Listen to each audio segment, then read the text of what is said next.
அப்படின்னு சொன்னால் குபேர லக்ஷ்மி. இந்த குபேர லக்ஷ்மி விக்கிரகம் பாருங்க, அம்பாள் வந்து பத்மாசனே பத்மகுரு பத்மா சுரூபிணின்னு சொல்லுவாள். அந்த பத்மத்தில், அதாவது அம்பாள் வந்து பார்த்துட்டோம்னா தாமரை இதழில் அமர்ந்துட்டு இருக்கிற மாதிரி.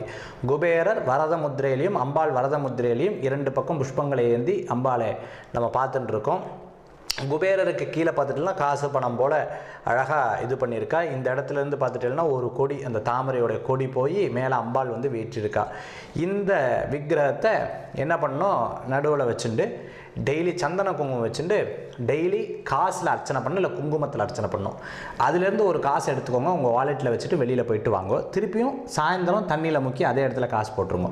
இப்படி அர்ச்சனை பண்ண அந்த காசை நம்ம வாலெட்டில் வச்சுக்கிறது பணம் சேரும். குபேரர் வந்து யக்ஷராஜர்னு பேர். வெறும் பணத்துக்கு மட்டும் கிடையாது, ஐஸ்வர்யத்துக்கும் தேஜஸுக்கும் நினச்ச காரியத்தை நடத்துறதுக்கும் வாழ்க்கையில் நல்ல முன்னேற்றம் கிடைக்கிறதுக்கும் ரொம்ப விசேஷம்.